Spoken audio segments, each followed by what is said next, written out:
Thanks, Troy. Hey, this is Annabelle Drumm, and in the studio with me this morning, I have a remarkable success story. It's the sort of talent we don't hear enough about, and yet she's performed with the very best overseas, including the English Baroque soloists, the London Philharmonic, the Hanover Band, and Orchestre Révolutionnaire et Romantique. And she's now back here in Australia with her own orchestra under the patronage of Margaret Beasley and John Elliott Gardner. And you've got the chance to see them perform. I'd like to welcome to Fine Music, Madeleine Easton. Hi, Annabelle. It's lovely to see you and lovely to be here. It is nice to see you again. It was March, I think, when we last spoke, wasn't it? That's right, yeah. And you just arrived back here in Australia. I had just a few weeks before, I think. So it's amazing how much you've got done in that time. How much have you established your Bach Academy Australia? Well, it's been truly wonderful to be in the same time zone for one thing, but also, to have the time to devote to the orchestra. It is a full-time job, and running it myself has been incredibly challenging, whilst also trying to sort of re-establish my freelance career as well, because one has to earn money, obviously. Yeah, and you were talking about time zones, so you're actually running it elsewhere. Well, I've been running it remotely from London for the last 2 or 3 years. So lots of late night phone calls, lots of emailing all through the evening. But it was always what I wanted to do, and it's been totally worth it. Yeah. And tell me, what's different about your orchestra compared to the others in Australia?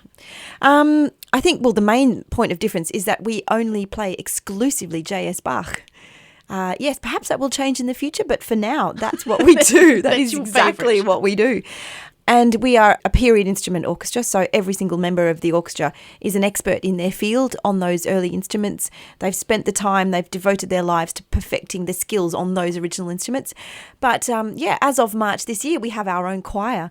So we formed our own choir of hand-picked consort voices to perfectly suit Bach and his style of music. So I think we do differ from the other ensembles. So you end up with a very high-quality group. Are they all Australian? Mostly, yeah. A couple of members of the choir are English, Richard Butler and Amy Moore, for example, and Thomas Flint, the bass, he's from England as well. And members of the orchestra comes from Germany and France and all over the world, yeah. With their period instruments as well. Yeah. And what about your instrument? What are you using? At the moment, I'm using a Giovanni Grancino violin from Milano, made in 1682. Wow. Yeah. Wow. It's an absolutely stunning violin. It's my heart and soul. And what about Bach? Why are you so crazy about Bach? Look, he stimulates my imagination and he fascinates me with his symbology and numerology and, all of that which is built into it. But I just marvel at his works, totally marvel at them. It is a great mix, isn't it? Because you get some composers that feel like they're very expressive, or maybe it's more the romantic ones that are about free flowing. Yeah. And then you've got the ones that are, like you're saying, about numbers. They're all very what's the mathematical, perhaps? I suppose. But Bach is that wonderful mix between the two, isn't it? Yeah, and people have said that he's amused himself countless times over by, working in little sort of number games and tricks of this and that and the other into his works to see if anyone notices, you know what I mean? But look, take some of the choral works. Take BWV 191, which later became part of the B minor mass. I just was listening the other day to the choral lines, and you get these incredible soprano lines soaring above the rest, and then the three inner parts are an amazing sort of golden sparkling mix of contrapuntal semiquaver lines. And the way he works that into the music, as well as the orchestral parts, which are there to support and to colour and to reinforce the meaning of the text. It's always about text when we're talking Bach and choral music. And the result is absolutely incredible. And if you can give a performance which is light and full of life and full of contrasts and push and pull and tension and release, and also if you can see the overall arc of the music and build that up, the results can just be more passionate, amazing and uplifting than almost any other composer, I feel. Wow. For me anyway, that's just how I feel about it. I can see you feel that very, very much. Yeah. Now, that's the piece that you've chosen for this interview, isn't it? Yes, it is. 191. Yeah. So this is from Gloria in Excelsis Deo, the cantata.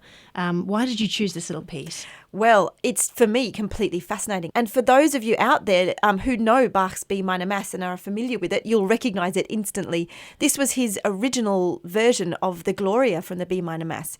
and then the Domine Deus, and then we have the Sicut erat in principio, all three of which he built into the B minor Mass later on. So Bach has really represented the joy in this cantata. Oh, well, let's listen to it then. Yeah.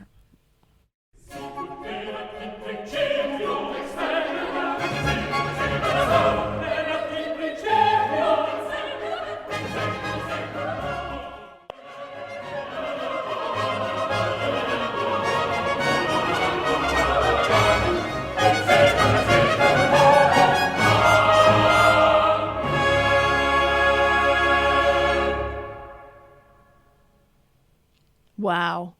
Wow, what can I say? Just wow. I know. And you're like living the whole thing in front of me. Yeah, it's impossible not to move around and dance about the room when that's Lyrical playing. dance. Yes. So you've got these 3 amazing Christmas concerts that are coming up with Bach Academy Australia. I'm sitting here at the moment, by the way, with Madeleine Easton from Bach Academy Australia. So you've got these 3 concerts coming up. Yes, we do. They're wonderful. So this Friday in the evening at Christchurch St Lawrence in the city, that's at 7:30. And then Saturday night at 7:30 at St Patrick's Cathedral in Parramatta. And Sunday afternoon, 2 p.m. at Holy Name Church in Wahroonga. So tickets range quite a lot, between sort of $35 and $75, yeah? That's right, yeah. And we've got a double pass to give away. Is that for any particular concert? Any concert they like. They can choose? They can choose which All one. All right, so give us a call at 9439-4777. Leave your name and phone number on the answer phone there, so that you're interested in going in the draw for the Bach Academy Australia concerts.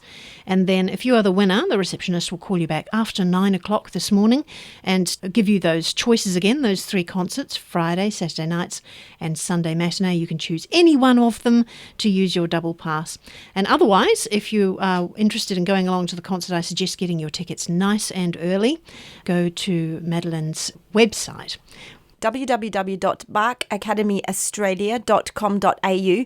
But just remember that the academy is spelt with a K, the German way. and IE on the end of academy Yes, that's as well. correct. Yeah. Right. Yeah. Yeah, so that's we'll also put that up on the Fine Music Facebook page and on my page as well, so that we can share it around and make sure you come along. They're going to be absolutely amazing concerts with the best musicians all around the country for the choir and the orchestra. Sounds amazing, Madeleine. Thanks. I'm really looking forward to it. I've called this concert series Comfort and Joy because every piece on that program is designed to reflect the meaning of Christmas, I think, which is comforting, isn't it? When all of our families come together from all over. And it's so joyous. I mean, you just have to see the look on a kid's face when it's Christmas morning, and you can't help but feel their joy. And we have, BWV 151, Süße Trost, which is sweet comfort. That's Bach's way of expressing the comfort of baby Jesus coming to the human race. And then we have the Orchestral Suite No. 2, featuring Michaela Oberg on flute.